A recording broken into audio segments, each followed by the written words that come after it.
મનોમંથનના જ્ઞાન મંદિરમાં ફરી એકવાર સર તમારું ખૂબ ખૂબ સ્વાગત છે. આપણે હમણાં જ એક એપિસોડ રેકોર્ડ કર્યો જેમાં આપણે ચર્ચા કરી કે ઓશોના કયા કયા પુસ્તકો એવા હતા કે જે એમને મનગમતા હતા. એના પછી આપણે એવી ચર્ચા કરી કે ઓશોના એવા કયા પુસ્તકો છે, લગભગ એમના 900-950 જેટલા ટોટલ પુસ્તકો છે. એમાંથી એવા કયા પુસ્તકો છે જે આપણે વાંચવા જોઈએ, જે સૌથી ફેમસ છે. આ એપિસોડ પર સર શાની વાત કરવાના છે? બિલકુલ. બસ આપણે યાત્રાને આગળ વધારીશું.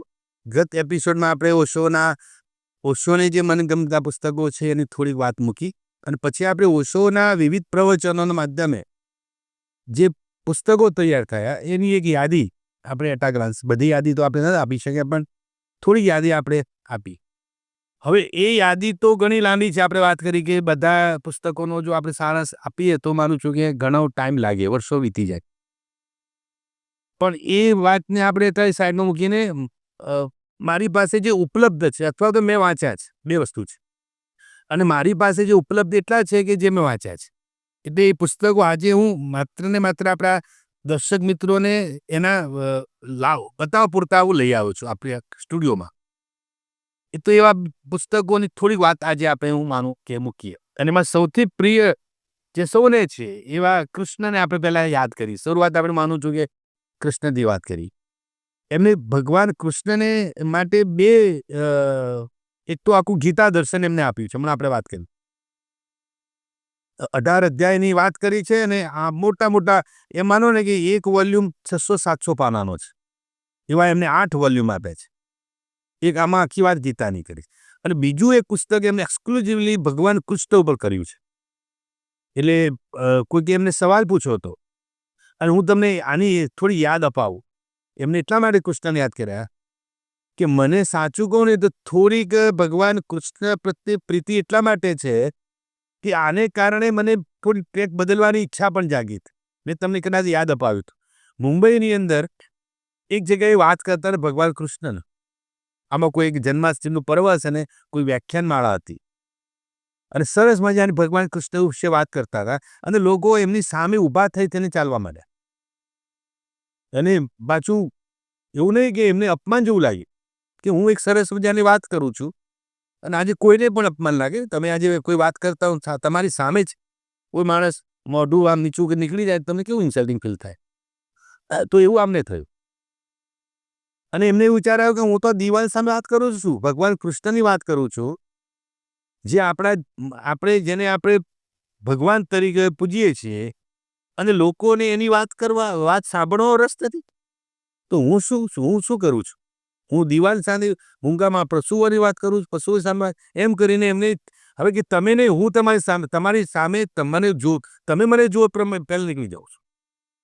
અને સાહેબ એ દિવસ નીકળી ગયા, મંચ ઉપરથી રીતસર ઉતરી ગયા. હવે કે તમારી પહેલાં હું નીકળી જાઉં એમ બોલીને કહીને આમ રીતસર એનાઉન્સમેન્ટ કર્યું એમને. અને હવે કે નીકળું છું એટલે હવે આજીવન નીકળી જવું છું, આજે જવું છે એવું નહીં. અને એવું થયું કે નીકળી ગયા સાહેબ. અને પછી એમને આ વિચાર આવ્યો કે હવે બોલીશ, લોકો સાંભળી શકે ખરા, પણ મને એની પેમેન્ટ કરી દે. અને પછી એમને આ શરૂ કર્યું. એવું નહીં, હવે આવીશ કરો પણ એમ સસ્તો થઈને નહીં આવું, લોકોને સસ્તાનું કોઈ મૂલ્ય જ નથી. પણ એ વાત એને કૃષ્ણમાંથી સૂજેલી, કૃષ્ણની વાતમાંથી કે મને વિચાર આવ્યો ને વિચારથી પછી મને, અને પછી તો પ્રસિદ્ધિ પામી ગયા. એટલે એમને જિક્ર કર્યો છે કે મને ભગવાન કૃષ્ણની રીતે સહયોગ કર્યો છે. તો મિત્રો આ એક સરસ પુસ્તક ફરી બતાવું છું. એનું ટાઇટલ છે કૃષ્ણ સ્મૃતિ. એટલે કૃષ્ણ ભગવાન માટે એવું કહ્યું છે, હીરા થા જો પરખ ન પાય, જો આપણે ઓશો માટે શરૂઆતમાં કહ્યું હતું. એટલે એમાં મિત્રો આ પુસ્તકમાં એવું છે કે ભાઈ ભગવાન, અને બહુ સરસ એક સવાલ એમને કોઈકે પૂછ્યો એમના કોઈ શિષ્ય દ્વારા કે તમે ભગવાન કૃષ્ણને કેમ પસંદ કર્યા બોલવા માટે? ભગવાન રામ પણ હતા, ઘણા બધા ભગવાનનો આપણે કેટલા બધા ભગવાનની યાદી છે, તો એમાં ભગવાન કૃષ્ણને જ તમે કેમ પસંદ કર્યા બોલવા માટે? અને બોલ્યા તો બોલ્યા, પણ કેવું તમે એના માટે કેટલા બધા એંગલથી તમે કૃષ્ણ ભગવાનને એટલે આમ અને બીજું એમનું આ પુસ્તકના આધારે ઘણા બધા ગુજરાતના સર્જકોએ અને ઘણા લેખકોએ બીજા પુસ્તકો પણ તૈયાર કર્યા છે. પેલા મેં તમને અગાઉ વાત કરી કે જય વસાવડાએ તો જાહેરમાં એને સ્વીકાર કર્યો છે કે આ પુસ્તકે મને તો મારા જીવનમાં ઘણું બધું ઘડતર કર્યું છે. આ પુસ્તકના માધ્યમ પુસ્તક વાંચ્યું તો મને કૃષ્ણ ઉપર, કૃષ્ણને એક અલગ એંગલથી જોવાનો દૃષ્ટિકોણ મારો પણ કેળવાયો. અને ઘણા બધા લેખો એમને કર્યા છે. તો આ વાત છે એમની. એટલે ઘણા બધાના દૃષ્ટિકોણને બદલવામાં પણ આ પુસ્તકે સહાયરૂપ બન્યું છે. તો એમાં કેટલું સરસ વાત કે હસ્તે જીવન ધર્મ કે પ્રતિ કૃષ્ણ. એટલે એ કૃષ્ણને પસંદ કરવા પાછળનું એક ને એક માત્ર એનું કારણ કે ભાઈ આપણા ધર્મની અંદર એ વાત થોડી સાચી પણ લાગે આપણને કે આપણા ધર્મમાં બધા મહાવીર સ્વામીની પણ વાત કરી છે, એમને ભગવાન બુદ્ધની પણ વાત કરી છે, બીજા બધા દેવોની પણ વાત કરી છે. પણ ભગવાન એ બધા કેવા છે કે આપણા ધર્મની અંદર આમ ગંભીર ધર્મ છે. ગંભીરતા વધારે હોય તમને. તમે કોઈ મંદિરમાં જાઓ ને તો બધું આમ તમને આમ બધું શાંત લાગે. અને આ કોઈ ધર્મગુરુ પણ કંઈ વાત મૂકે તો એની ભાઈ ગંભીરતા વધારે હોય. આમ બધા ભાઈ આપણે કથા સાંભળવા જઈએ છીએ, શાંત રહેજો, આમ ડિસિપ્લિનમાં રહેજો, અને એ બધી કથામાં પણ ગાંભીર્ય વધારે હોય. અને આમ તમને થોડુંક ભારેખમ લાગે, શબ્દો પણ ભારેખમ લાગે, વાત પણ ભારેખમ લાગે. એટલે જ્યારે નથી કે ભાઈ ધર્મ માનવું એટલે એક ઉંમર પછી માનવું, કે ભાઈ ધર્મ માનવા માટે તમારી સમજણ હોય, આ તો બધું મૂળના હોય, આધ્યાત્મ હોય, ફિલોસોફી હોય, આ બધી વાત આજે પણ એવું લાગે આપણને. ઓશો એનું ખંડન કર્યું, ધર્મ આવો ન અપાય. ધર્મ તો જીવન છે. અને કોઈ ધર્મ તો હંમેશા તમને હળવા કરે, ભારેખમ ન બનાવે. એવું કયું ધર્મ કે તમને ભારેખમ બનાવે? એ વાત એમને કરી. એક ધર્મનો કોઈ વિચાર એમને આપ્યો છે. પણ એમાં એમને કૃષ્ણની જે વાત કરી કે કૃષ્ણ એક એવા મને ભગવાન લાગ્યા, તો કૃષ્ણનું એક એવું વ્યક્તિત્વ જીવન લાગ્યું કે આનાથી પર છે. એક લાફિંગ, ડાન્સિંગ, સિંગિંગ ગોડ હોય તો કૃષ્ણ છે. બીજા બધા ભગવાનોમાં એવું તમે કંઈ લાફિંગ ભગવાન હસતા હોય એવું તમે જોયું જ નથી. બધા ગંભીર જ લાગે. ભગવાન વિષ્ણુ તમને કંઈ હસતા હોય એવું લાગે નહીં. શિવ તો હસતા પણ લાગે જ ને. શિવની તો તમે જુઓ તો કે હંમેશા ગંભીર અને એ પેલી ધ્યાનસ્થ મુદ્રા પણ જ લાગે. ખરું નહીં? એવા ઘણા બધા દેવોની વાત, દેવીઓની પણ વાત આવે. પણ કોઈ દેવો એવા નથી કે જે નાચતા હોય. ડાન્સિંગ ગોડ કોણ છે? તો કે my only God, only Krishna. બરાબર, ડાન્સિંગ ગોડ. પછી આ મેં કહ્યું કે વાંસળી વગાડતા હોય. શું બધું વાંસળી વગાડે, ભગવાન વાંસળી વગાડે. તમે કેવું એને હસતા, ખેલતા, કૂદતા લખ્યું છે કે હસતા ધર્મનું પ્રણેતા કોઈ તો કૃષ્ણ છે. એટલા માટે મને ગમે છે. એટલે કૃષ્ણ કે છે તો આવતીકાલના, આજના એના માટે બહુ સરસ વાત કરે કે પેલી વાત કરે કે ભાઈ કેટલાક લોકો સમયની પહેલા જન્મી જાય છે અને એને કારણે એ સમય એમને માન નથી આપી શકતો, સમજી શકતો નથી. અને જ્યારે સમાજ સમજવાનો પ્રયત્ન કરે છે ત્યારે વ્યક્તિ હોતી નથી. આવું બને છે. તો એમને કહ્યું ભગવાન કૃષ્ણ માટે પણ એવું થયું છે. સમય પહેલા જન્મી ગયા અને સમય પહેલા જન્મ્યા એટલે આપણે એ સમય ના સમજી ન શક્યા. પણ એ આજના સમયમાં અને સમાજના દરેક પ્રશ્નોમાં, સમાજના દરેક પાસામાં આજે ભગવાન કૃષ્ણ પ્રસ્તુત છે. એટલે માટે કહ્યું છે કે હવે કૃષ્ણને પસંદ કર્યા છે બોલવા માટે. આ આવી એમના વાત છે. બીજી એક વાત એમને કરી કે ભગવાન કૃષ્ણ જે છે ને એને તમારે જીવવા પડે. તમે જુઓ કે આપણે ત્યાં ભગવાન કૃષ્ણને પૂર્ણ પુરુષોત્તમ કયા છે. આપણે હમણાં પુરુષોત્તમ માસની મૂકી વાત, બરાબર, અધિક માસને આપણે એમાં પણ ભગવાન પુરુષોત્તમ કોઈનો અમને મારો મહિનો, ચલો કોઈ નામ નથી આપવું. એ વાત એવી છે ને કે અધિક માસને પૂર્ણ પુરુષોત્તમ માસ કેમ કહેવામાં આવે છે કે વાત તો આટલે જ કે બધા મહિના આપણે વહેંચી લીધેલા છે કે ભાઈ શ્રાવણ માસ તો ભગવાન આમનો, તો એક અધિક માસ કોનો, તો કોઈની જવાબદારી નહીં, તો મારી જવાબદારી નહીં.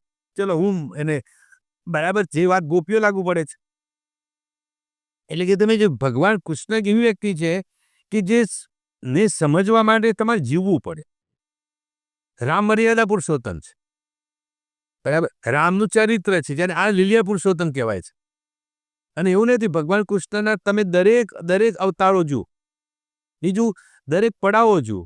બાલ્યાવસ્થાના કૃષ્ણ જુદા છે, એ સુરદાસના કૃષ્ણ કહીએ છીએ આપણે. મીરાના કૃષ્ણ જુદા છે, ખરું નહીં? દરેકના કૃષ્ણ જુદા છે. દરેકને માટે પેલું કહેવાય કે કાફેટેરિયા નથી, આ બુફે છે. દરેકની રેન્જ પ્રમાણે, દરેકની ચોઈસ પ્રમાણે તમને કૃષ્ણ મળી જશે. એનું ઉત્તમ ઉદાહરણ તમે સાહેબ આપું ને, હમણાં આપણે ત્યાં આપણું ગુજરાતી ફિલ્મ લાલો, સાહેબ વોટ પ્યુરિટ થયું, એ બધાને કૃષ્ણ ફળ્યા કે ના ફળ્યા? આપણને નવાઈ લાગે કે સાહેબ ગુજરાતી ફિલ્મ આટલું બિસ્ને પેલા ત્યાં બોલિવૂડના ઘણા બધા જે સુભાષ દાઈ ને બધા જે ખરા ને બધા મોટા દિગ્દર્શકો કહેવાય છે હિન્દી જગતમાં, એમના ઇન્ટરવ્યૂ આવી ગયા આના માટે થઈને. આ બધા લાલોના ડિરેક્ટરને બધા એક્ટરને તે બોલાવ્યા હતા કે તમે આવો અહીંયા, તમારામાં 1 કરોડ ઉપરનો જે કહેવાય ને બિઝનેસ, કેટલો મોટો બિઝનેસ કરી ગયા. 100 કરોડ બિઝનેસ, સોરી 100 કરોડ. ગુજરાતી ફિલ્મમાં ઇતિહાસ બની ગયો. તો કે તમારા માટે ખુશ તો પડી ગયા. બરાબર છે. તો વાત મેં પછી જોયું આટલું બધું આટલા બધા નાના મળ્યા વ્યૂઝ કે ભાઈ આટલા બધું સરસ નામનું, તો આપણે જોવું જોઈએ ચલો કંઈક તો આ દવ હશે ને આટલા લોકો જોવે છે. હું પણ ગયો જોવા, ગયા પછી મને પણ સારું લાગ્યું. તો એ આખા ફિલ્મમાં સાહેબ શું છે વાત, માત્ર ને માત્ર જે કૃષ્ણ કેવી જીવનમાં આવ્યા છે પેલા વ્યક્તિના જીવનમાં, જીવન પરિવર્તન તો કર્યું ને. એના ગોવાળ બનીને આવ્યા, પેલા મિત્ર બની, તો સાહેબ કૃષ્ણ લા છે. તમે રામ માટે આવું વિચારી ના શકો, તમે ભગવાન વિષ્ણુ માટે આવું વિચારી ના શકો, શિવ માટે આવું વિચારી ના શકો. તમારી કલ્પનામાં જ ના આવે કે શિવ આ રીતે મદદ કરવા આવે. કૃષ્ણ જ આવે સાહેબ. એ કહું દ્રૌપદીને કૃષ્ણ જ પૂરી શકે. પેલા તાંબુલની આપે છે સુદામાને, કેટલું બધું આપી, તાંબુલની મુઠ્ઠી તાંબુલ માટે આપી દીધું, 3 લોકનું વૈભવ આપી દીધું સાહેબ. એટલે એમાં પણ ઓશોએ કહ્યું છે કે એવું એમાં દયાની વાત નથી. એટલું સરસ એમાં આવે વાત કરું છું કે સાહેબ સુદામાના મિત્ર હતા, સાંદીપની ઋષિના આશ્રમમાં બંને અભ્યાસ કરતા હતા. બંને છૂટા પડ્યા અને પછી એમને તો આ દ્વારકા નગરી ને પછી કૃષ્ણ બની ગયા. સુદામા રહ્યા, ગરીબ બ્રાહ્મણ. એક સરસ વાત છે ને. એમાં પછી ગયા એમના પતિ કે તમારા મિત્ર વિશે આટલું બધું સાંભળીએ છીએ, આટલો મોટો એ છે, તો તમે જાઓ તો ખરા, કંઈક તો લઈ આવો. આપણે જુઓ ભૂખ મારો કેટલો બેઠીએ છીએ. વાંધો નહીં, મિત્રને કહેવામાં શું વાંધો. પણ એ કે મારે મિત્ર ધર્મમાં આવું કંઈ માગવા જો સારું ના લાગે. અને પછી કે જવું તો ખાલી હાથે કેમ જાવું. ત્યાંથી શરૂઆત કરી દો છો સાહેબ. એની ચિંધીની વેચાની યાત્રા જુઓ. મિત્રને મળવા જાઓ છો. મિત્ર કોણ છે? મારો ભગવાન કૃષ્ણ છે, જગતનો પિતા છે. એના ઘરે જાઉં છું તો એને ખાલી હાથે શું કામ જાઉં? હું પણ સુદામા છું મિત્ર. તો એના પત્ની તો ખાલી હાથે, પણ તમારે છે શું આપવાનું? તમે જે કંઈ આપશો ને એના માટે તો નકામું જ બની જવાનું છે.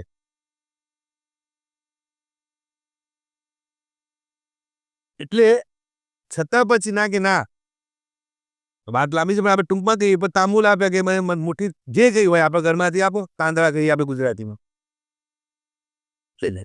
અને ગયા તો કેટલી બહારને વેલકમ કાર્પેટ કેટલું આમ અદ્ભુત સ્વાગત કર્યું એમને. મારો મિત્ર આવી રહ્યો છે. અને બરાબર પછી સંતાડે પેલી પોટલી. હવે આવું જો વૈભવ જોયા પછી એમ હું શું કેવી રીતે મારી પત્ની સાચું કહેતી, હું ન લઈ એક ક્ષણ માટે એવું લાગ્યું પણ ખરું કે ન લઈને લાવ્યો તો સારું. આ પોટલી હું ક્યાં સંતાડીશ? આ પોટલીમાં શું છે મારી પાસે? આનો વૈભવ જોઈને પણ જોઈ ગયા ભગવાન કૃષ્ણ કે આ સુદામા છે, એમને ખાલી હાથે નહીં આવ્યો હવે. અને સાહેબ એ સંતાડતા ત્યારે કહેતા તું સંતાડીશ નહીં, તું આપ.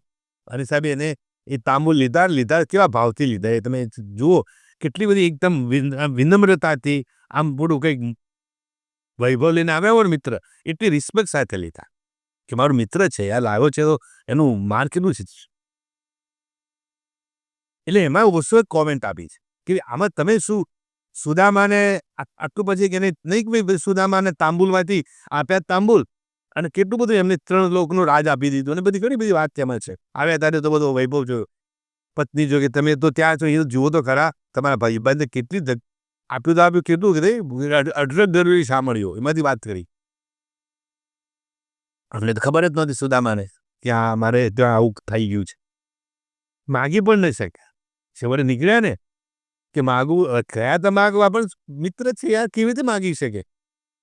ભગવાન ખ્યાલ આવ્યો એમને તો આવ્યો નથી. એને તો ભાઈ એ તો ત્રિકાળ જ્ઞાની હોય, ખબર પડી કે આવવાનું કારણ કંઈ બીજું છે, પણ એ મારો સુદામા નહીં માગે. એનું મને ખબર છે, એનું ખમીર ખબર છે મને. અને માગ્યા વગર હું આપું, ભાઈ માગે નહીં હું આપું, એમાં નવાય શું?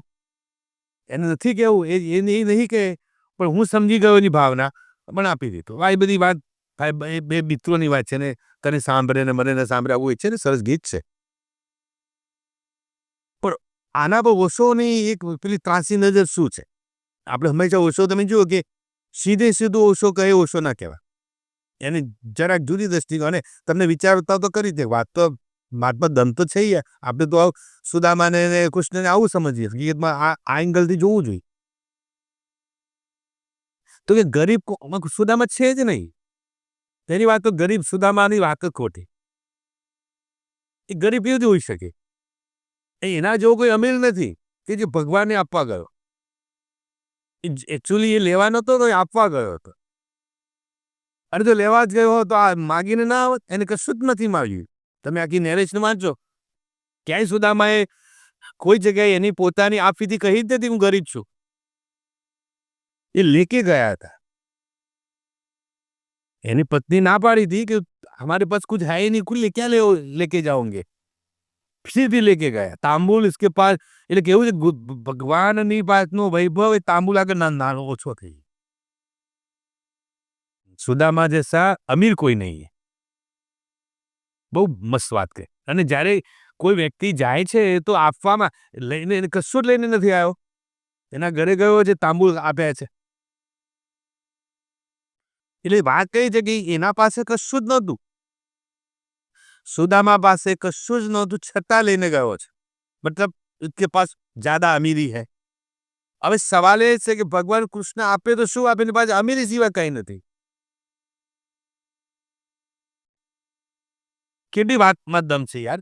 તમે ગરીબ છો, નથી કશું જ તમારી પાસે આપવાનું, છતાં પણ તમે તમારી પાસે જે કંઈ છે લઈને નીકળ્યા છો. મતલબ કંઈક તો છે તમારામાં અમીરી. ત્યાં તો અમીરી સિવાય કંઈ નથી. એટલે એમાં કે તમે મહત્તા ભગવાનની ન માનો, મહત્તા કોની માનો? સુદામા. બહુ અદ્ભુત વાત કરી છે. એક થોડો સંવાદ છે એમાં. સેમ વસ્તુ ગીતા માટે કરી છે.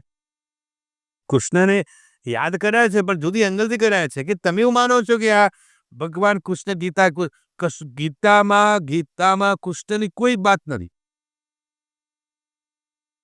આભાર માનો તો અર્જુનનો માનો. અર્જુનની જિજ્ઞાસાએ ગીતા આપી છે. ભગવાને ગીતા નથી આપી.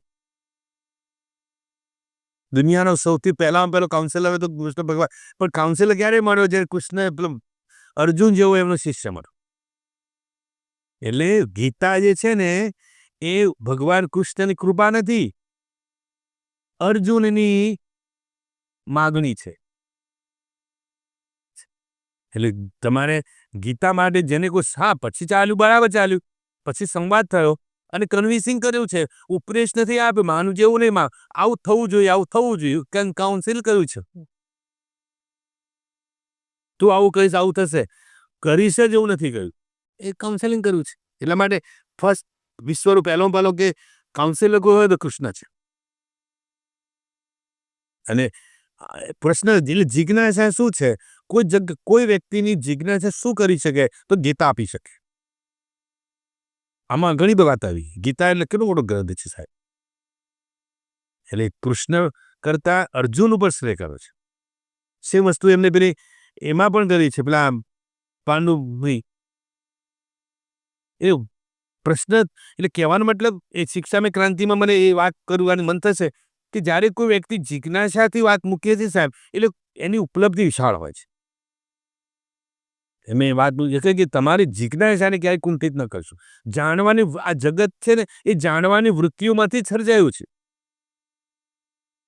એ જ વાત એને ગીતામાં કરી છે કે જો અર્જુનમાં આ જિજ્ઞાસા ન હોત, એને પ્રશ્નો જ ન હામાં હા કરી નાખી હોત તો એક દિવસનું પાઠ પૂરી જાય. એ મહાભારત યુદ્ધ આટલું લાંબુ ચાલે જ નહીં. એટલે અર્જુનની બદૌલત છે. એટલે આપણે ઓશિંગણ અર્જુનના છીએ કે આપણને ગીતા. પછી ભગવાન કૃષ્ણ તો એમને એક સંવાદના સંદર્ભે વાત મૂકી છે. પણ તો આ એક અલગ ડિફરન્ટ એમને આપ્યો છે. સેમ વસ્તુ મહાભારતની કરી છે. ઘણા લોકો એવું કે ભગવાન કૃષ્ણ યુદ્ધ પ્રેમ નહીં, યુદ્ધ પ્રેમી નહોતા. એમને યુદ્ધ ટાળવાના જેટલા પ્રયત્નો કરવા એટલા કરી ચૂક્યા છે. પછી છેલ્લે એમને કહ્યું છે ભાઈ, હંમેશા એમને કહ્યું છે ભાઈ કોકનું નુકસાન થતું કોઈને મારવું પડે, નુકસાન નથી. જગતનું કલ્યાણ કરવા માટે કોઈ એકાદ બેને મારવા પડે, એની સામે યુદ્ધ લડવું પડે, એમનો નાશ કરવો પડે, તો એ કંઈ અહિત નથી. જગતનું હિત સચવાય છે. તો એ સંદર્ભ તમે આખી વાત સાંભળો તો એમાં ખબર અનેક પ્રયત્નો કર્યા છે એમને. દુર્યોધનને સમજાવવા ઓછા પ્રયત્નો નથી કર્યા. અનેક પ્રયત્નો અંતે પછી એમને કહ્યું કે હવે યુદ્ધ એ જ કરી લે. પાર્થને કહો ચડાવે બાણ. પાર્થને તૈયાર એ કાઉન્સિલિંગ કર્યું કે આ ખોટ આ કે કૃષ્ણની દુની બરાબર નહીં. કૃષ્ણનો કોઈ પ્રયત્ન નહોતો. કૃષ્ણનો પ્રયત્ન હતો કે ભાઈ આમ કોઈ પણ નથી મટતું તો પછી આના વિના વિકલ્પ પણ નથી. કેટલી મોટી એ વાત કરી છે. અને હવે પછી એમને કહ્યું પછી એક યુદ્ધ છે ને એને ઓશોએ મહાભારતના યુદ્ધને પણ થોડાક જુદી એંગલથી સમજવાનો પ્રયત્ન કર્યો છે કે આપણે યુદ્ધને શું કામ યુદ્ધ માનીએ છીએ. યુદ્ધને જુદી એંગલથી યુદ્ધ એ મોટી ચેલેન્જ છે. કેવળ 12 દિવસના 18 દિવસના યુદ્ધને તમે માત્ર એક ચોક્કસ કૌરવો અને પાંડવોમાં સીમિત શું કામ કરી દો છો? એ કુરુક્ષેત્રના મેદાન સુધી સીમિત શું કામ કરો છો? એને સમાજના વિશાળ પરિપ્રેક્ષમાં યુદ્ધ છે એ કોઈ પણ પ્રકારની ચેલેન્જ છે ને હંમેશા કોઈને કોઈ પ્રકારની વિશાળ માનવતાને જન્મ આવે છે. તમે એનું એક ઉત્તમ ઉદાહરણ આપ્યું છે આપણને કે આપણે ત્યાં અમુક સમયમાં તમે જુઓ તો દરેક ક્ષેત્રમાં મહાન વ્યક્તિઓ જન્મી. તમે ખાસ કરીને આઝાદીના આસપાસ તમે આપણે સરદારની વાત કરતા આ વાત મૂકી હતી. એ કેવળ સરદાર એકલા નહોતા સાહેબ. ક્ષેત્રના વ્યક્તિઓનું તમે યાદી બનાવો તો કેટલા બધા દરેક ક્ષેત્રમાં આવી મહાન વ્યક્તિઓ આવી અને પોતાનું કર્મ કરીને ગઈ યાદ. અને એવું કર્મ જે સમાજને ઉપયોગી બને એવું કર્મ. ચાહે વિજ્ઞાનનું ક્ષેત્ર હોય, સાહિત્યનું ક્ષેત્ર હોય, કળાનું હોય, ધર્મનું હોય, દરેક ફિલ્ડમાં તમે જુઓ. એટલે વાત શું હતી કે મોટી ચેલેન્જ આવે ને તો મોટી આત્માઓ જન્મે. આવું શું વાક્ય છે, બડી આત્માએ જન્મ લેતી. देश के समक्ष बड़ा प्रश्न हो ना तो बड़ा प्रश्न के लिए बड़ी आत्माएं आती. गांधी एमनेम नहीं आव्या. गांधी माटेનું આયોજન છે, સરદારનું આયોજન છે આવું. પણ પ્રશ્ન એવો થયો પછી એમને આ કૃષ્ણ સ્મૃતિમાં એ વાત મૂકી છે કે પ્રશ્ન ભૂલ શું થઈ, મહાભારતના યુદ્ધ પછી આપણે બીજા કૃષ્ણ જન્માવી પણ ન શક્યા. એ મોટી લોસ. હકીકતમાં એક નવી પરંપરા, એક નવા કૃષ્ણને આપણે જન્માવવો જોઈતો હતો. એ પરંપરા આગળ વધે કે ન વધે? પણ એવું નથી. આપણા દેશના લોકો એવું કર્યું, ભગવાન કૃષ્ણ માટે કોમેન્ટ આપી છે એમને કે ભાઈ બે વસ્તુ આપણે હંમેશા મહાન લોકો માટે બે કામ કરીએ છીએ. મહાન મતલબ ભગવત્તા પ્રાપ્ત ભગવાનની તોલે. કા એમને આપણે સરસ આરસના મંદિરોમાં બિરાજિત કરી દઈએ છીએ પ્રાણ પ્રતિષ્ઠા કરીને, અને પછી રોજ એમને અક્ષત કંકુ ચોખાની પૂજા કરીએ છીએ. ઘરમાં હોય તો દેવઘરો મૂકી દઈએ છીએ. કા પછી જો આપણને અનુકૂળ નથી આવતા તો એમની ટીકાઓનો વરસાદ વરસાવીએ છીએ. એ તો આ વાત ને તે વાત ઢીંગડા ને પલાણા હતા. બે ભાવ છે, કાં તો એની કારણ કાં તો પૂજા કરીએ છીએ, કાં એની ટીકા કરીએ છીએ. એમનું માનતા નથી. ભગવાનને માનીએ છીએ, ભગવાનનું માનતા નથી. ઓશો કે જેવું એ વાત ભગવાનને માનો ન માનો વાત નથી, ભગવાનનું માનો. કૃષ્ણ ભગવાનને ન માનો, કૃષ્ણ ભગવાનનું માનો. એને આરતી કરો, પૂજા કરો, ઓશો કે એમાં કે વાંધો નથી. પણ એને જે જીવનની દિશા આપણને ચિંતી છે, એ કહેવાય છે કે આંગળી કરી, પણ તમે આંગળી શું કામ પૂજાવો છો? એ તો આંગળી બતાવી છે, ગો ધેટ. તો આપણે શું કરીએ છીએ? આંગળીની પૂજન મારવા. હકીકત પર તો એ આંગળી ચિંધી છે તમને કે આ દિશા તરફ અંગુલી નિર્દેશ કરો છે, પણ આપણે ચાલવાની હિંમત નથી કરવી. એટલે શું કરીએ છીએ? આંગળીને પૂજા મળે. એ આંગળી પૂજવાથી શું મતલબ થશે? એનો હાથ પૂજવાથી મતલબ નથી. એ વિચાર જગત આ છે. એટલે કે કૃષ્ણને આપણે ન સમજી શકીએ કારણ કે કૃષ્ણને જીવવો જ પડશે. જ્યાં છે ને પેલા જે આ કાનો પિક્ચર જે ચાલી ગયું, શું થયું સાહેબ? એ કૃષ્ણ જીવ્યો છે. કેટલી સરસ એને પેલી વાત મૂકી છે. તો એ લોકભોગ્ય બનાવે છે કૃષ્ણ. અને આપણને એમાં આપણને નવા એવું લાગે છે કે ભગવાન કૃષ્ણ આ રીતે આવે એ જ કૃષ્ણ આવે. એક બીજું પુસ્તક છે મિત્રો, આ તમને બતાવું. એનું ટાઇટલ છે પંડિત, પુરોહિત और राजनेता, मानव आत्मा के शोषक. બહુ અદ્ભુત પુસ્તક છે. આપણને એમ થોડું છટાય લાગે પણ એમને પણ એટલે બહુ સમાજના મૂળ ઉપર ઘાત કરે છે કે ભાઈ સમાજ વ્યવસ્થા આમાં દરેકને પંડિત હોય કે પુરોહિત હોય કે પછી રાજનેતા. અને આ પુસ્તકમાં જો તમે વાંચો ને એટલે તમને એમ થાય કે ના, આ વાત પણ આપણને રુચિકર લાગે છે. આપણી રાજનીતિ અને ધર્મ પછી મેં પોપ કે ખિલાફ નહીં હું આવું એને વિધાન કર્યું છે. શાંતિ ઓર યુદ્ધ. અને વાત એ છે કે પેલી આપણે જે રીતે કાનો પિક્ચર આવ્યું ને ગુજરાતીમાં, એમાં વર્ષો પહેલા એક ઓ માય ગોડ આવ્યું હતું. એમાં પરેશ રાવલ અને અક્ષય કુમારનો રોલ. અક્ષય કુમારને કૃષ્ણ બતાવ્યા છે અને પેલું હિંચકા પર ઝૂલે અને બધી સરસ વાત છે. કાનજી ખરું કે નહીં? તો આ ઓ માય ગોડનું તમે આ પુસ્તકમાં એક આખો ચેપ્ટર છે ધર્મ અને ભગવાન ઉપર. એ આખું વાંચો ને એનું ઇન્ટરપ્રિટ તમને લાગે કદાચ આ એ પિક્ચરનો જે પેલું કહેવાય વિચાર જે હોય ને એનો મૂળ વિચાર કદાચ આ પુસ્તકમાંથી મળ્યો હશે. અદ્ધર તમે એ પિક્ચર જોયું હોય એના પુસ્તકમાં પેરેલલ ચાલે છે કે મારું વાત તો સાચી અલ્ટિમેટલી તો આ જ છે. એટલે એમાં એક વાત એવી છે એ આના સાથે કહું છું. એટલે જે છેલ્લે પેલો મિથુન બોલે છે ને પેલો ધર્મગુરુ હોય છે એ જ વિધાન એ જ કોટેશન છે એમાં, પણ ત્યારે પિક્ચરમાં એને જુદી રીતે બતાવ્યું છે. એટલે વાત એવી છે એક સત્યની વાત છે. એટલે એક દુર્જન જે છે ને એ આવીને એના દુર્જનના જે વડાને આવીને કહી ગયું કે ખોટું થઈ ગયું એમ. એટલે પેલા એ કહ્યું કે શું ખોટું થઈ ગયું? એટલે કે હું જ્યાંથી આવ્યો ને જાણીને ત્યાંથી એક વ્યક્તિએ સત્યને જાણી લીધું છે. સત્યને શું કર્યું હતું? પામી લીધું. એટલે પેલા એ કહ્યું કે સત્યને પામી લીધું, સત્ય જાણી લીધું છે તો આપણા ધંધા ચોપટ થઈ જશે. બરાબર, આવું કહી દીધું દુર્જને. પેલા એના દુર્જનના એનો હોય ને માલિક એને કે હવે આપણા ધંધા પાણી બંધ. કામ કેમ કે ગામના એક વ્યક્તિએ સત્ય જાણી લીધું. આપણા બધા ધંધા ગોરખ ધંધા બંધ થઈ જશે. એટલે પેલા શું કહે કે તું ચિંતા ન કરીશ. તું શું ન કરીશ? ચિંતા ન કરીશ. મેં મારા માણસો ગોઠવી દીધા છે.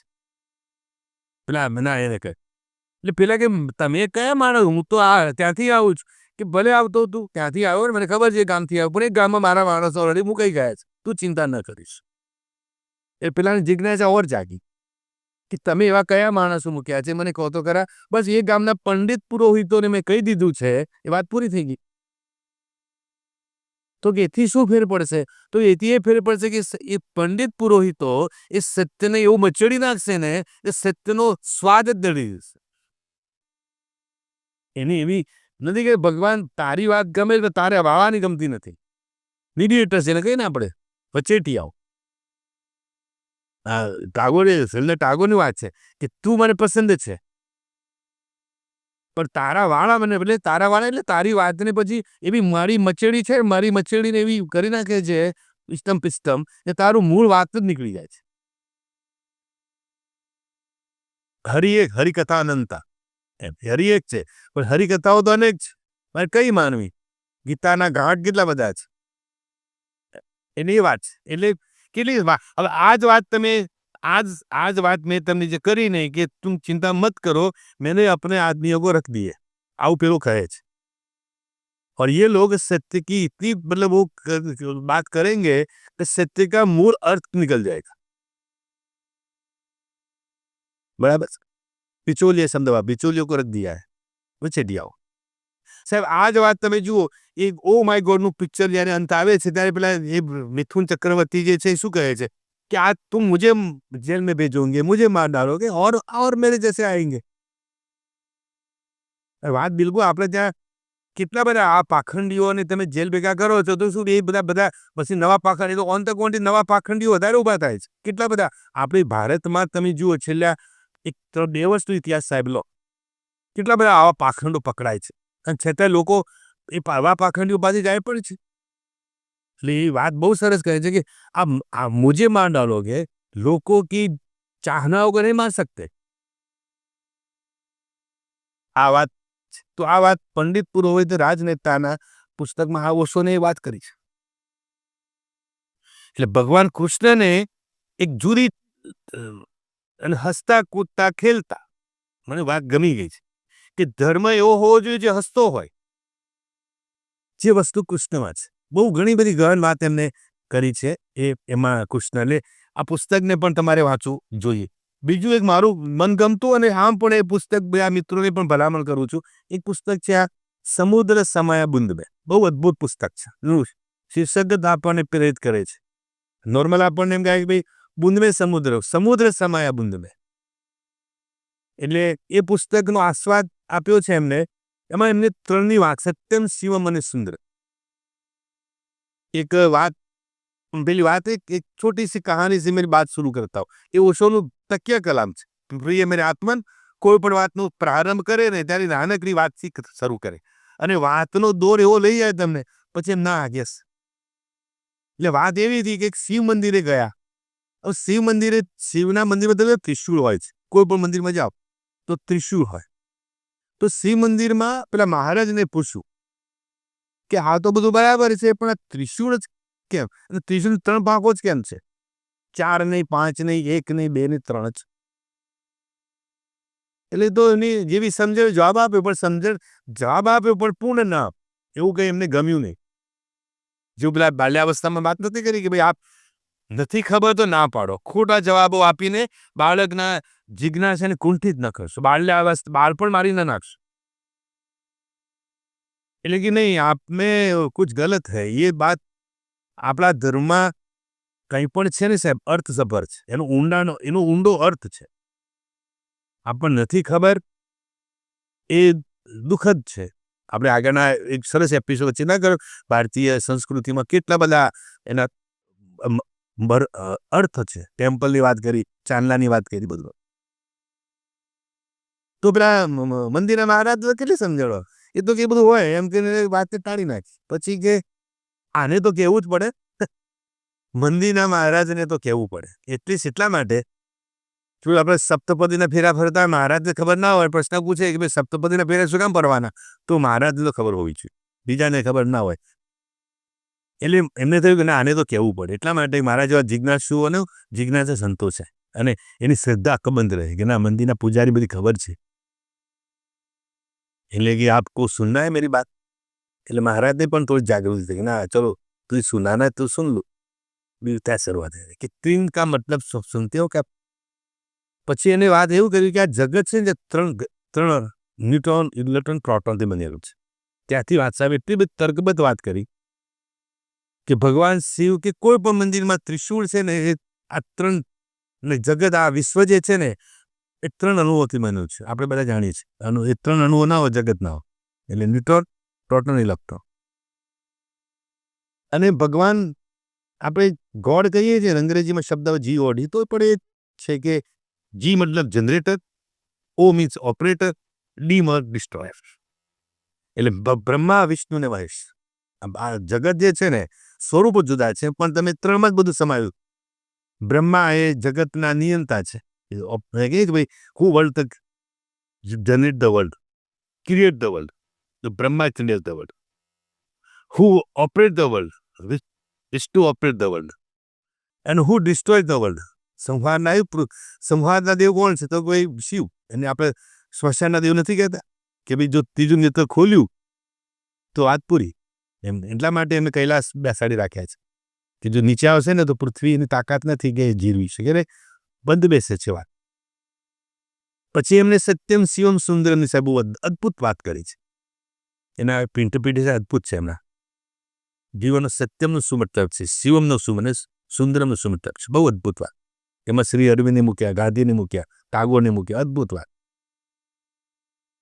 એટલે કોઈકે કહ્યું સત્યમ, શિવમ, સુંદરમમાં એમની જ વાત કરી છે. એક વાર કે મહાત્મા ગાંધી ગયેલા શાંતિનિકેતન, ત્યાં કલકત્તા નહીં, શાંતિનિકેતન આશ્રમમાં. બન્યું કે બંને જણા ક્યાંકથી પછી નીકળ્યા, કોઈ જગ્યાએ જવું હતું. ગાંધી તો ગાંધી હતા, એમને તો વસ્તુ કેવા હતા, નાને પોતલી પર નીકળી પડવાનું. એમને તો કઈ હતું નતું શણગાર સજવાનો. ટાગોરે કહ્યું કે મેં આતા હું, તનિક ઠહેરો. તનિક બોલે એમાં તો ગાંધી મને 2 મિનિટમાં આવી જશે, એમાં હું સજવાના સાચ. પણ ઘણો સામ લીધો. એટલે ગાંધી ટકોર કરી એમને कि भाई इतनी देर आप लगाते हो इसमें आने का और आज इतनी उम्र में आप इतना साथ सजाते हो.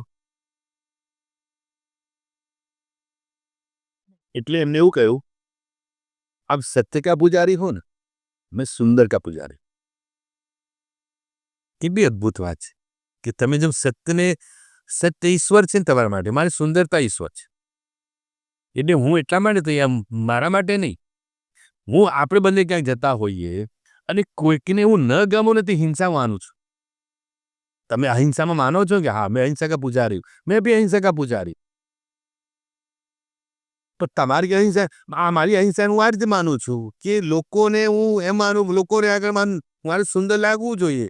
અને જો હું સુંદર ન લાગુ પેલી વ્યક્તિને, તો હું નાની નીકળી એના માટે શું મને એની હિંસા કરું છું. કેટલી અદ્ભુત વાત.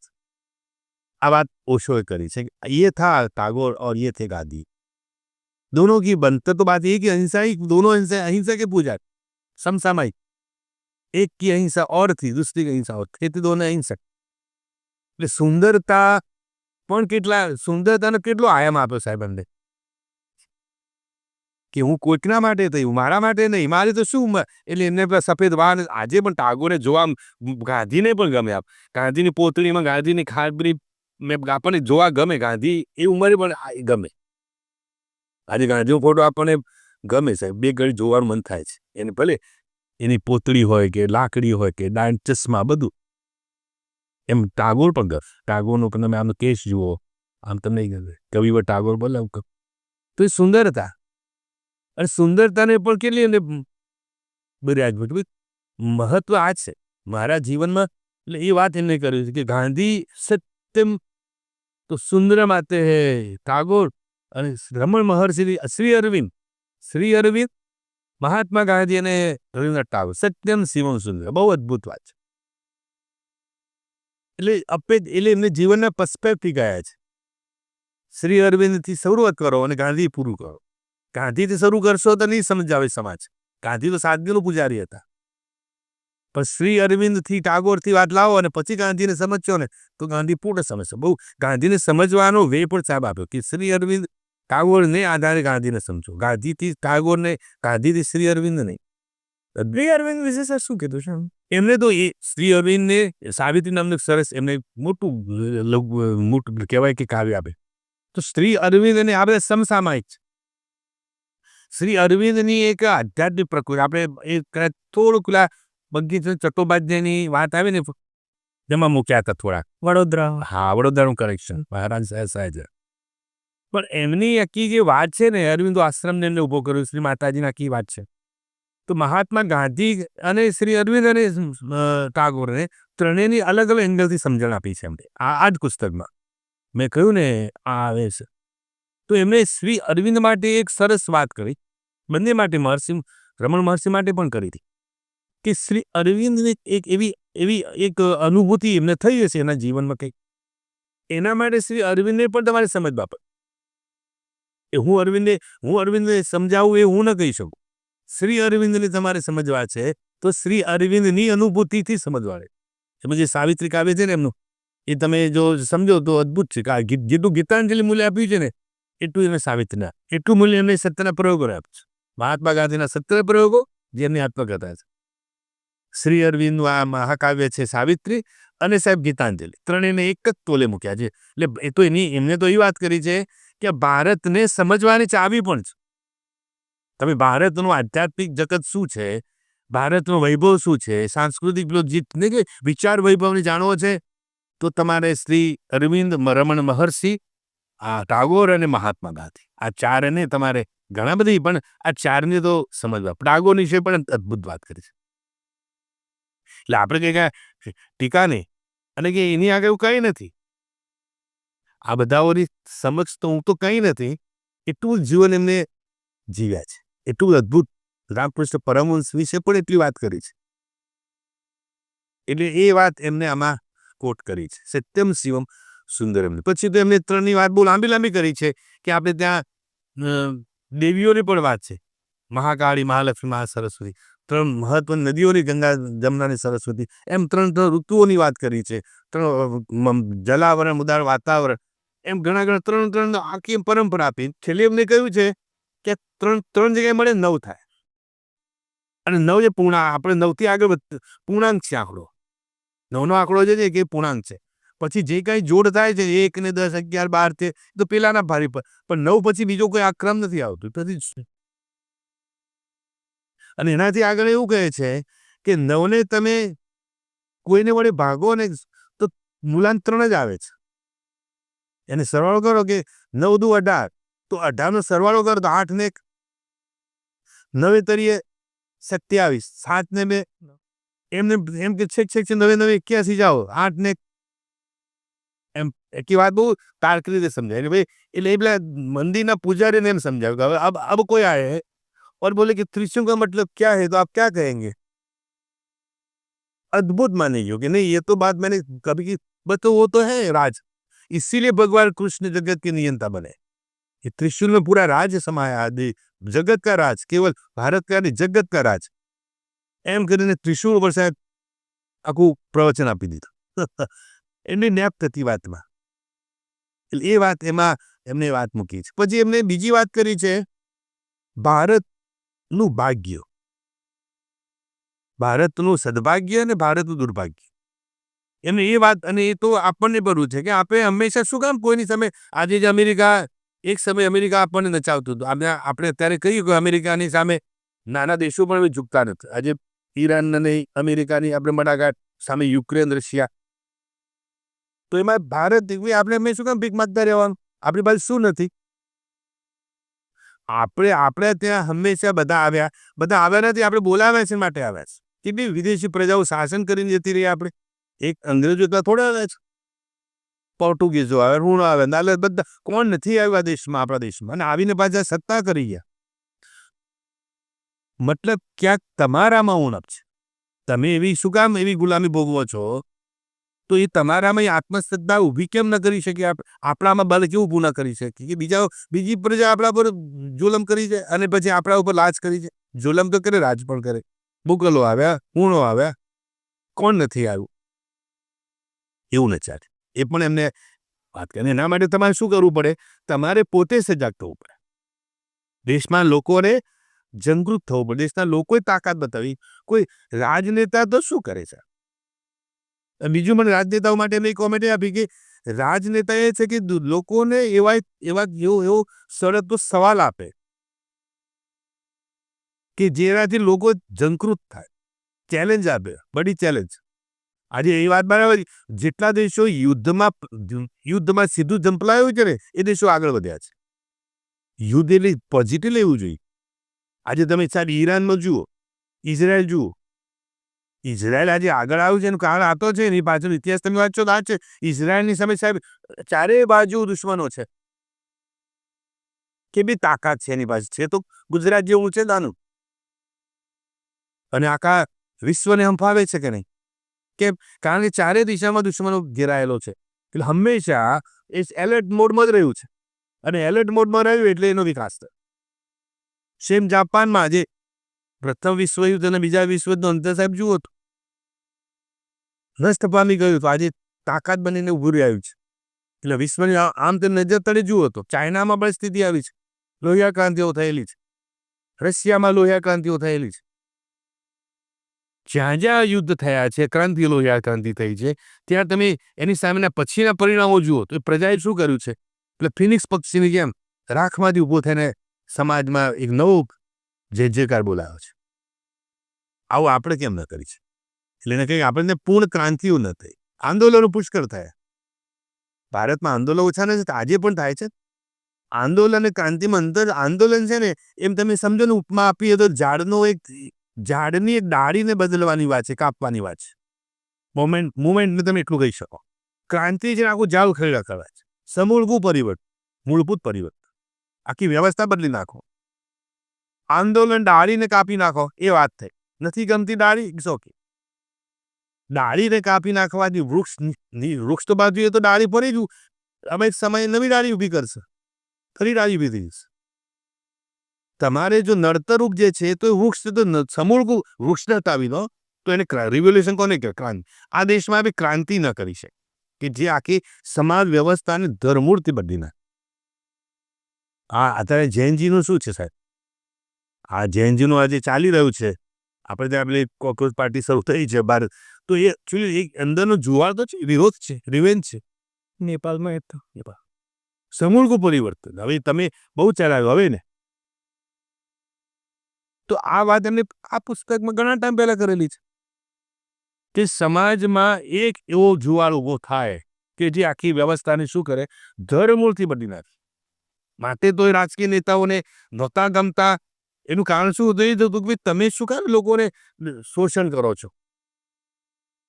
રાજનેતા માટે પણ એક ટીકા કરી છે કે કોઈ રાજનેતા એવું ન વિચારે કે લોકો મારાથી વધુ વિચારે. જ્યારે લોકો રાજનેતા માટે વિચારશે, રાજનેતાનું મૂલ્ય ઘટી જશે. માટે એ તો એમ જ કહે કે ભાઈ બરાબર છે, બરાબર છે. બાળકને સૂતું રાખ, જાગી ગયું તો પછી મારું શું થશે? ખરું કે નહીં? આ વાત એમને કરી છે. પછી બીજું એક પુસ્તક હું લઈ આવ્યો છું. એટલે ઘણા બધા પુસ્તકો છે. આ મિટ્ટી કે દિયે એક પુસ્તક એવું છે કે એમાં ઓશોના લગભગ મૂકોની બાદ ઓશોએ જે કહી છે ને કે બોધ કથા, બહુ સરસ પુસ્તક છે. ઓશોની નાની દરેક આમ કોઈ પણ વાતનો પ્રારંભ કરે તો સરસ મજાની બોધકથાથી કરે. બોધકથા પાછી આપણને સ્પર્શી જાય વાત હતી અને પાછી યુનિક લાવે. એમના કોઈ ત્યાંથી વાંચીને બધી લાવતા હોય છે, પણ એ બોધકથા આપણને સ્પર્શી જાય કે ના. તો આ પુસ્તક એવું છે કે એમાં કમ્પ્લીટ હું સંચય કરેલો છે જુદી જુદી બોધકથાઓનું એક સંકલન છે. પછી આ બહુ સરસ પુસ્તક છે, મેં કહેતા આંખન દેખી, અંધો કી બસ્તી હૈ और રોશની બેચતા હું. આ પણ ભારતીય સમાજ વ્યવસ્થાના શટાર છે કે હું કોને કહું છું. એટલે જેનો આત્મા નથી જાગતો, નથી કે ભાઈ આત્મા નથી જાગેલો તો કહેવાનો કોઈ મતલબ નથી. ને અને મેં કહેતા આંખન દેખી, દેખા દેખી નહીં, તું કહેતા કાન નહીં. આ મૂળ તો કોટ તો છે કબીરનો. મેં કહેતા આંખન દેખી એટલે હું જે જોઉં છું કહું છું, વાસ્તવ સમાજનું યથાર્થ, સમાજનું જે વાસ્તવ દર્શન છે ને એ એમને આમાં આપણે સમજાવ્યું છે. ભાઈ આપણે ક્યાં સુધી આવા પાખંડમાં, આવી ગુલામીમાં, આવા દંભમાં, આવા ભયમાં. એટલે આમાં સમાજની બધી વ્યવસ્થાઓ કાંઈ ભયની કહેવાય છે કે તારા ભય ઉપર મારો વૈભવ જીવે છે. આમ કોઈને ભયભીત કરો છો મતલબ શું છે? કોઈ પણ એને બહુ કોટ કર્યું છે કે આપકા ભય હૈ ને મેરા વૈભવ હૈ. આ પેલા તાંત્રિકો શું કરે છે? કોઈ પણ તમને ભયભીત કરે, પછી ભયભીત કરી તમે શું થાવ છો? પછી તમે એ ભયભીત બની ગયા ને એ પછી તમે એમનો વૈભવ બની જવાના. પછી આજે 500 આપ્યા, કાલે 1000 આપ્યા, એમ કરતા એટલે આપકા ભય મેરા વૈભવ. બિઝનેસ છે. બિઝનેસ છે. ડર બતાવે, ડરપોક પડે. આ બધા આમાં ખંડન મંડન કર્યું છે. આવું શું કામ કરો છો? તમારા ભયને તમારું ભય જ્યાં સુધી ભાગશે નહીં ત્યાં સુધી આ લોકો નહીં ભાગે. એટલે માટે સરસ વાત કે ભાઈ આપકો અંધેરે કો ઉલેચના નહીં હે, પ્રકાશ લાના હે. અંધેરાને ઉલેચવાથી તો ક્યારેય અંધેરું જોવાનું નથી. અંધકારને ઉલેચવાનું નથી. એક નાનકડો ખૂણામાં દીવો પ્રગટાવી દો બસ. એક દીવો, એક એટલા એ હુમલા અંધારાને દૂર કરવા માટે ઇનફ છે. એ કરવું નથી તમારે. અને બસ મારા અંધકાર અંધકાર દૂર ક્યારેય ન થાય. સ્વયંનો એટલે પ્રકાશ કયો? સ્વયંનો પ્રકાશ. તમારે જાતે જાગવું પડશે. અને જ્યાં સુધી સ્વયંનું જાગૃતિ નહીં આવે. અને એમાં સરસ વાત કરી છે કે એક ઘરમાં ચોર ચોરી કરવા ગયા, પણ એક ઘરમાં ન ગયા, એક ઘરમાં લાઇટ ચાલુ હતી. એટલે ખ્યાલ આવી ગયો કે આ ઘરમાં માલિક જાગે છે. બસ આટલી વાત છે. અને ભૂલમાં અને પછી ખબર ભૂલમાં ચાલુ રહી ગયો દીવો. એ ભૂલમાં દીવો ચાલુ રહી ગયો પણ ઘર બચી ગયું ને. ચોરને શું સમજણ પડી કે ઘરનો માલિક જાગે છે માટે દીવો જાગે છે. દીવો છે મતલબ જાગે છે. અપો દીપો. એટલે આ છે બહુ નાનકડી વાત છે. એટલે પછી એક ઘરમાંથી તો સરસ મજાનો પેલો સંતૂરનું હોય ને એ હાર્મોનિયમ ટાઈપનું હતું સંગીતનું સાધન, એ ઘરમાં પડી રહ્યું હતું, નડતરૂપ લાગતું હતું. તો કોઈ પસ્તીવાળાને આપી દીધું. ક્યાં જગ્યા રોકે ઘરમાંથી આપી દો ને, આપી દીધું. હવે પસ્તીવાળો લઈને નીકળ્યો અને સામેથી કોઈ સંગીત પ્રેમી સામે મળ્યો કે ભાઈ શું છે આ, ક્યાંથી લાવ્યો? એટલે કે હું પસ્તીમાં મને એક ભાઈએ આપ્યું. તારી કે મને હા કે મેં એમને 100 રૂપિયા આપ્યા સામે. તો કે તારે મને આપવા કે તમે આપો મને કિંમત, મને કઈ 2-5 રૂપિયા મળવા જોઈએ ને આપો. તો કે 50 રૂપિયા વધારે મળે તો આપી દઉં. 150 રૂપિયામાં આપી દીધું. લઈને ઘરે આવ્યા. જોયું તો આ તો કે બહુ સરસ છે ને થોડું ઘણું સજાયું ને સાફ સફાઈ કરી. અને સાહેબ અદ્ભુત વાગનો અવાજ, સુંદર અવાજ વાળા એ જ મોહલ્લામાં હતા. સાંજ પડી સરસ રોજ સાંજે અને એને સુમધુર સંગીત ચાલુ જ થઈ ગયું.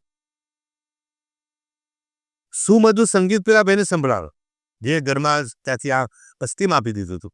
એમને કે આટલું સરસ સંગીત વાગે છે ક્યાં? તો તપાસ કરતા માલુમ પડ્યું કે બાજુના ઘરમાં વાગે, એટલે સાંભળવા ગયા, આટલું સંગીત વાગે, સાંભળવું જોઈએ, ચલો આપણે જઈએ. તો પતિ પત્ની સાંભળવા ગયા તો જોયું તો એમનું આ હતું હાર્મોનિયમ. તો કે આ તો અમારું હતું, અમારું છે બોલ્યા. તમે ક્યાંથી લઈ આવ્યા? તો કે તમારું હતું, આજે મારું છે. તમે કઈ સ્થિતિમાં આપ્યું મને ખબર છે, આખું વર્ણન કર્યું. તો મતલબ એ છે કે જ્યારે તમારું પોતાનું, એટલે એમાં એમને એ સમજણ આપી છે કે આપણી પાસે આટલો વૈભવ છે, પણ આપણને વૈભવ અમેરિકા શું સમજણ પડે છે, પશ્ચિમના દેશો તમને સમજણ આપે છે, ત્યારે તમને ખબર પડે આ યોગ તો અમારું હતું, આ તો અમારું શાસ્ત્ર. તમારું શાસ્ત્ર હતું ભાઈ, એને તમે કેમ એ ન બનાવ્યું? એના પેલા એ લઈ લે છે, પેટન્ટ લઈ લીધી તમારી તુલસીની કે લીમડાની, આની તેની, પછી આ તો બધા તો વૃક્ષો માના છે. હતા, તમારા લીમડો તમારા ઘર આગળ જ હતો, પણ તમે ટૂથપેસ્ટ કરવા માંડ્યા, અમે લીમડો વાપરવા, આ લીમડાની પેટર્ન અમારી છે. આ બહુ સરસ કહ્યું છે કે આપણી સંસ્કૃતિમાં કેટલું બધું ખજાનો છે, પણ તમે નથી કરતા. એટલે એમને ગોળકુંડાના કોહેર હીરાની એમને બહુ વાત કરી છે. એ બહુ અદભુત નાનકની વાત કરી છે કે ભાઈ એક ભાઈ હતો, ખેડૂત હતો. એ ખેડૂતના ઘરે એક સંત આવ્યા અને કહ્યું કે ભાઈ તું આટલો ગરીબ છે તો શું કરે છે? કે શું કહ્યું, ખેતીમાં કંઈ થતું નથી, નવરા પથ્થર છે ને. તો કે બીજે કમાવા જા, ઘરમાં આ બધું પડી મૂક, તારું કામ નથી. તને ખબર છે મારા ખેતરમાં કંઈ પાકતું નથી, સિવાય પથ્થર છે. તો તું નીકળી જા બહાર. આ બધા લોકો બહાર જાય છે ને કમાવા. એને ગમી ગઈ વાત પેલા સંતની. એક રાત હૃદય પરિવર્તન કરી નાખ્યું. સવારે એ શું કર્યું, જમીન જાયદાદ જે હતું વેચી મારીને જતો રહ્યો બહાર કમાવા. ભટક્યો, આવી ગયો, પણ કઈ મેળ પડ્યો. હવે એની જમીન બીજા લીધી. જમીન લીધી તો એને શું કર્યું કે ભાઈ આ પથ્થર છે ને, તો એક લેવલે કાઢી નાખી, એમે ખોદી, એમાંથી કાંઈક તો નીકળશે. તો કે પથ્થરમાંથી બધું, ખાણોમાંથી બધા ખનિજ તત્વો નીકળ્યા અને એમાંથી તો એને લખપતિ બની ગઈ. વર્ષો પછી ફરતો ખેડૂત પેલા ગામમાં આવ્યો કે ભાઈ આ આપણો વૈભવી ખેડૂત છે કોણ આટલો સુખી સંપન્ન? તો કહ્યું કે તારી જમીનનો માલિક, તે જ જમીન વેચી ને એનો તો માલિક છે. તો કે બન્યો કેવી રીતે? તો કે ભાઈ તારી જમીનમાંથી જ બન્યો. એને શું કર્યું કે થોડીક ઉનાળામાં ગ્રંથો કે આ ખેતીમાં કશું પાકતું નથી ને, તો લાવ વધારે ખોડા કરે કાંઈક, એને ખનિજ નીકળ્યું અને એમાંથી કમાઈ. તું પથ્થર માનતો હતો ને, એમાં તો કોઈ તો હીરા નીકળ્યા. એટલી તાકાત, પ્રદુપતા હતી જમીનમાં, તને ન લાગી? એમ કહીને ભારતીય સમાજમાં, એ ભારતમાં શું નથી, કેટલું છે, પણ વાત કઈ છે દુનિયામાં આપણે સમજીએ તમારે ત્યાં કંઈ નથી, એવું નથી. પણ આ છે બહુ સરસ વાત એમને કહી છે. તો એવા અનેક પ્રસંગો એમને લીધા છે. યસ મિત્રો, પછી બીજું એક પુસ્તક છે કબીર ઉપર, કહ્યું તું મેં કે કહે કબીર મેં પૂરા પાયા.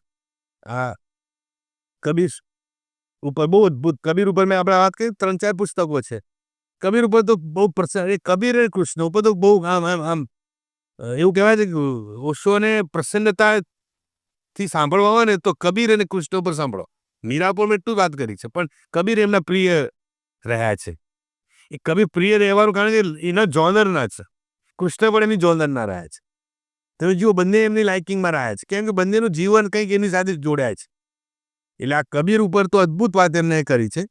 એટલે આ પણ ભલામણ છે મારા મિત્રોને કે તમારે કબીરને જુદા પર્સપેક્ટિવથી જાણવા હોય ને, તો ઓશોના દ્રષ્ટિથી જો કદાચ આપણે જાણીશું ને, તો આ અદભુત તમને પુસ્તક છે. બીજું તમને વાત નીકળી કહું, એટલે આ બધા પુસ્તકોની આમ ઓશોના પુસ્તકો, જે ઓશોના પ્રવચન સસ્તા નથી ને, એમ પુસ્તક પણ સસ્તું નથી. એની સરેરાશ પુસ્તકની કિંમત હોય ને તો 500-1000 એવા પુસ્તકની કિંમત છે. એટલે આપણે કદાચ એકાદ બે લાવીએ, બધા તો ન લાવીએ, પણ એના માટેની બીજી વ્યવસ્થા શું છે સાહેબ? અમદાવાદ, હવે ગાંધી, હવે લગભગ માનો ને દરેક શહેરમાં ઓશો લાઇબ્રેરી છે. કોઈને કોઈ ઓશો સંન્યાસીઓ અમદાવાદમાં નહીં હોય 3-4, જ્યાં હું પોતે વર્ષો પહેલા વાત નતો કે દીપક સ્વામીની લાઇબ્રેરી આજે પણ છે. એ લાઇબ્રેરી મેમ્બર થઈ જવાનું.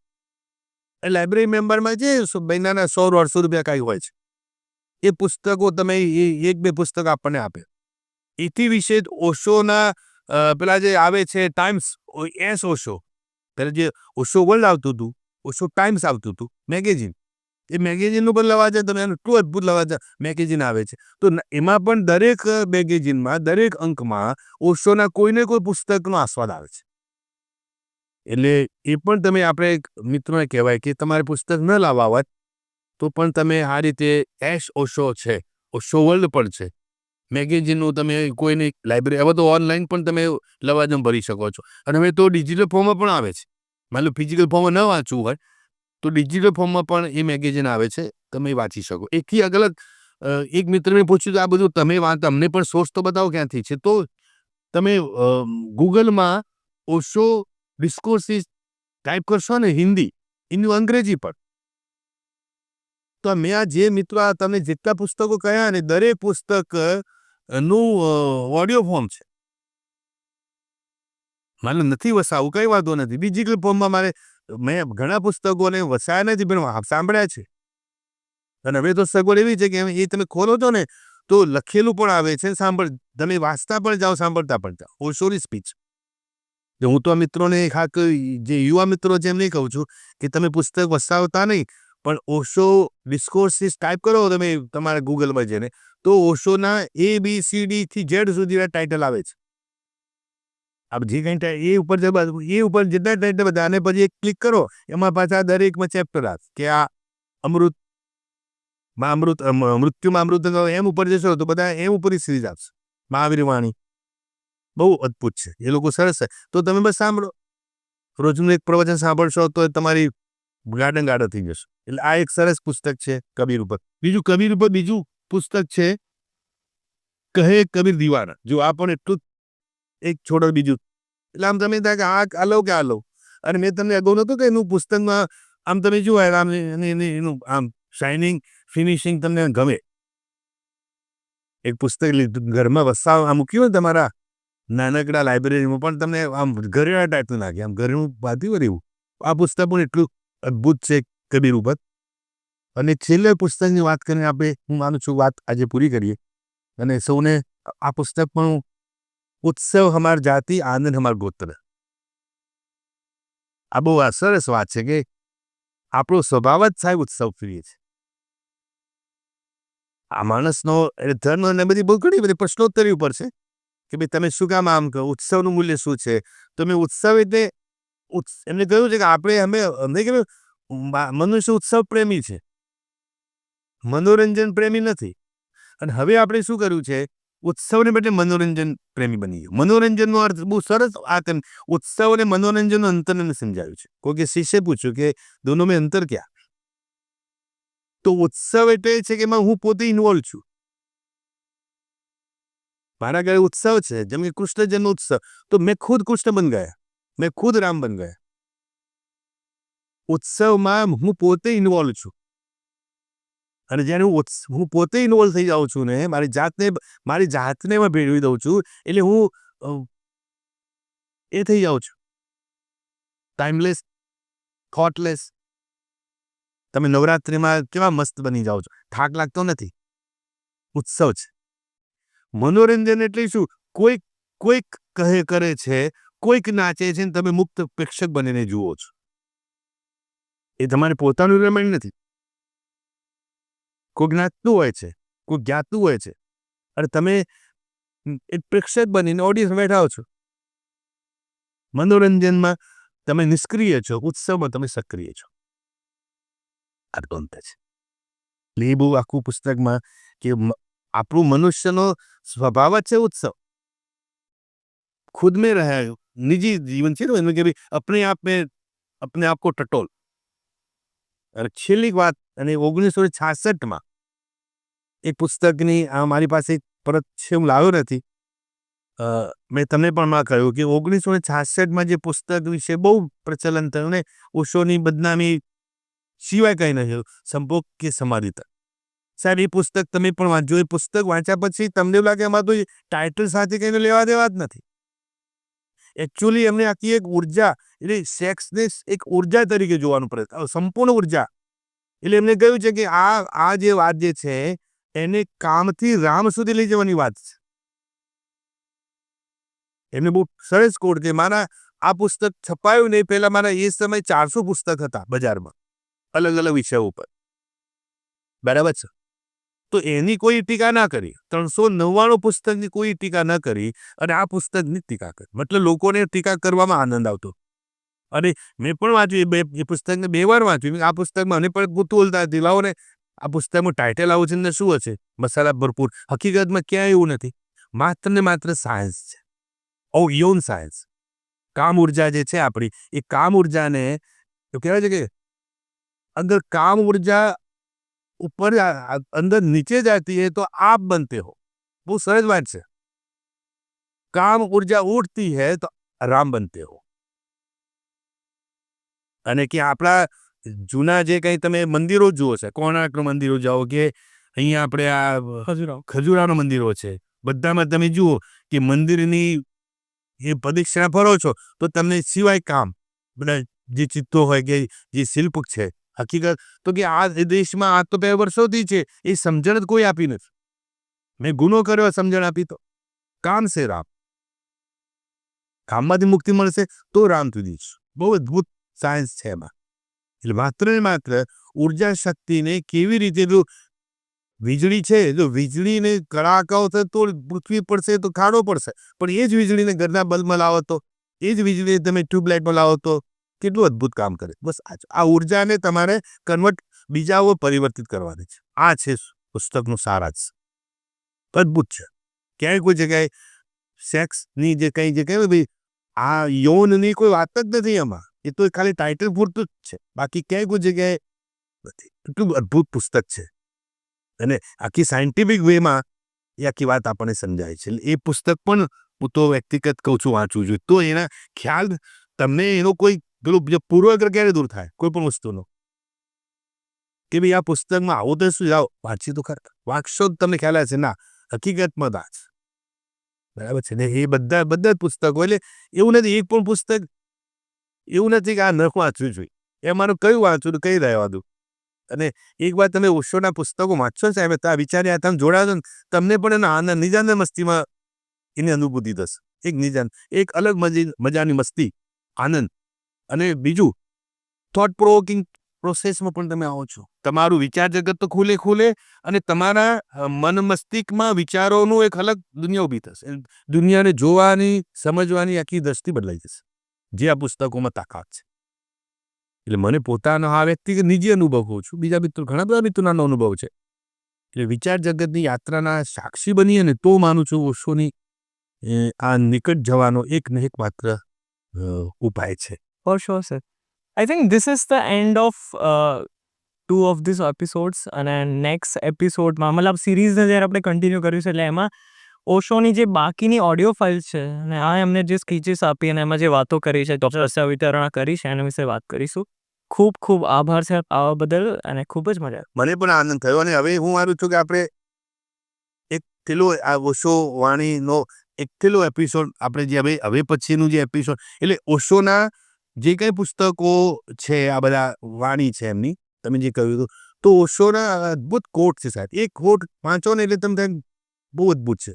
તો હું માનું છું કે આપણા દર્શક મિત્રોને જેમ આજે પુસ્તકોની વાત કરીએ, એમ આપણે હવે ઓશો વાણીની વાત કરીશું, કે એમાં ઓશોની કોઈ ચોક્કસ વાત, કોઈ શિક્ષા ઉપર, ધર્મ ઉપર, લગ્ન ઉપર, એવી કોઈક વાત મૂકીને એના ઇન્ટરપ્રિટેશન ઓશોના શું છે અને આપણા પણ શું છે એની વાત માનું છું કરીશું, તો વધારે ઓર નિકટ જવાનો આપણો એક રસ્તો ખુલશે. For sure. Thank you for